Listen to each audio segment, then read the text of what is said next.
So hello friends, welcome to my channel. आज के इस वीडियो में हम लोग यहाँ पे बात करेंगे सीक्वेंस सीरीज के क्वेश्चन के बारे में। क्वेश्चन क्या है पहले उसके बारे में उसके अंदर उसको देख लेते हैं, उसके बाद तो हम इसका सॉल्यूशन निकालेंगे। ठीक है, तो पहले क्वेश्चन क्या दिया है, find 5 term in GP. 5 term की बात कर रहे हैं, 5 नंबर जो कि ज्योमेट्रिक प्रोग्रेशन में आते हैं, ठीक है, वो निकालना है हमें।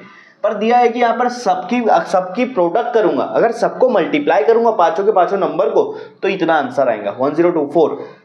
और अगर पांचवा टर्म जो है आगे दिया है, पांचवा टर्म तीसरे टर्म का स्क्वायर है।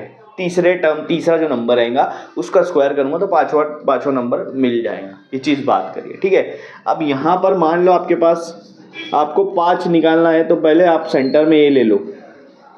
इधर आएगा ए आर, क्योंकि जब ए आर को ए से डिवाइड करूंगा तो मेरे को मिलेगा कॉमन रेशियो आर। इधर आ जाएगा ए आर स्क्वायर, आगे जाते जाएंगे A R cube, A R raise to 4, A R raise to 5।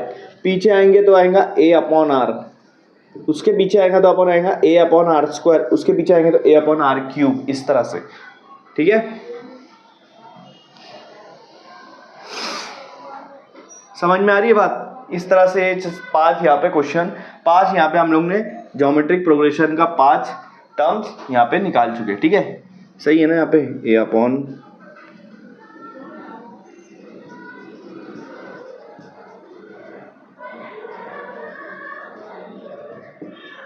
ठीक है, सही है। ठीक है, अब क्या बोला है कि जब इनको मल्टीप्लाई करेंगे तो मेरे को आंसर मिलेगा 1024। तो मल्टीप्लाई कर दो ना भाई, a upon r square multiply a upon r, ये पांचों के नंबर को मल्टीप्लाई करूंगा तो मुझे क्या मिल रहा है, आंसर 1024। ये नंबर मिल रहा है, ये आंसर मिल रहा है। ये देखो, ये आर स्क्वायर कैंसल, ये आर और ये आर कैंसल। अब आपके पास कितने ए बच रहे हैं? 5, ए रेस टू 5 की वैल्यू आ रही है 1024। क्या आ रही है? 1024।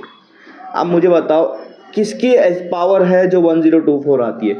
1024 देखो, 2 रेस टू 1 2 होता है, 2 रेस टू 2 4 होता है, 2 का क्यूब आएगा 8, 2 रेस टू 4। ठीक है, 2 का नहीं आएगा, 4 का चेक करो, 4 का 4 रेस टू 1 आएगा आपका 4 का स्क्वायर आएगा आपका 16, 4 का क्यूब आएगा 64, 4 रेस टू 4 आएगा 64, 4 सा कितना आएगा 256, और 4 रेस टू 5 आएंगे तो 1024 आएगा। 256 को 4 से मल्टीप्लाई करो 1024। तो यहाँ पे 1024 किसका पावर है? 4 रेस टू 5 का। देखो दोनों का पावर सेम है, इसका मतलब बेस भी क्या रहेगा? सेम रहेगा। तो a इज इक्वल टू क्या आ जाएगा? 4। a की वैल्यू क्या आ गई आपके पास? 4 आ गई। a की वैल्यू क्या आ गई? 4 आ गई। a निकल गया आपको, पहला टर्म निकल गया आपको ये a। ठीक है, अब आपको r निकालना। r वो कैसे निकालेंगे? आपके पास एक और क्वेश्चन, एक और चीज दिया है यहाँ पे, पहले लिख लो साइड में कि a की वैल्यू आपके पास 4 है। आपको एक और चीज दिया है, देखो यहाँ पर क्या बोला है कि पांचवा टर्म, ये तीसरे टर्म का स्क्वायर है। पांचवा टर्म लिखो ए आर स्क्वायर, किसका स्क्वायर है? थर्ड टर्म का स्क्वायर है। थर्ड टर्म ए है, उसका स्क्वायर है। ठीक है, एक ए और एक ए कैंसिल हो जाएंगे तो आपके पास बचेगा R square is equal to A. लेकिन ए की वैल्यू क्या ली है? 4, तो आर स्क्वायर ए की वैल्यू रख देंगे 4। स्क्वायर उधर जाके क्यूब रूट हो जाता है, तो यहाँ पे 4 का रूट हो जाएगा, और 4 का रूट क्या आता है आपका? +-2। क्या आता है? +-2। तो r की वैल्यू यहाँ पर आपको मिली है एक 2 और एक मिली है -2। तो आपको यहाँ पे 5 टर्म्स मिल जाएगा, फिर 5 टर्म मिल जाएगा। पहला केस रखते हैं हम लोग। फर्स्ट केस में आएगा कि a की वैल्यू है 4, r की वैल्यू है 2। a की वैल्यू है 4, r की वैल्यू है 2। ठीक है, यहाँ रखते हैं a की वैल्यू है 4, r की वैल्यू है 2, तो r का स्क्वायर 2 का स्क्वायर। ठीक है, सेकंड में रखेंगे a अपॉन आर 4/2। थर्ड में रखेंगे सिर्फ 4, फोर्थ में रखेंगे a इंटू आर 4 × 2, और फिफ्थ में रखेंगे 4 × 2 का स्क्वायर। तो देखो ये 2 का स्क्वायर 4 होता है, ये 4 होता है, 4 कैंसिल हो गया, 1 बचेगा। यहाँ कट करेंगे 2 बचेगा, यहाँ पे 4 बच रहा है। ठीक है, 4 2 सा 8 बच रहा है, और यहाँ पे 4 × 4 कितना हो जाएगा? 16 हो जाएगा।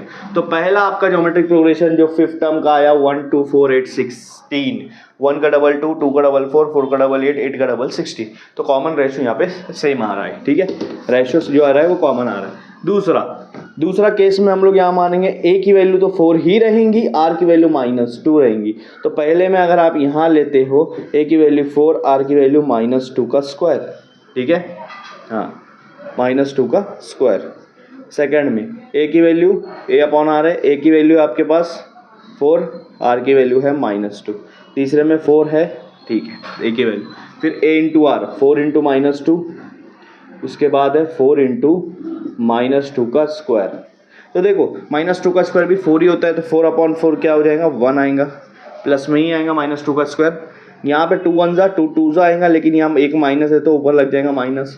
यहाँ आपका 4 है, ठीक है, यहाँ 4 2 8 -8 है, यहाँ -2 का स्क्वायर 4 आएगा, 4 4 16। तो ये आपका दूसरा ज्योमेट्रिक प्रोग्रेशन है।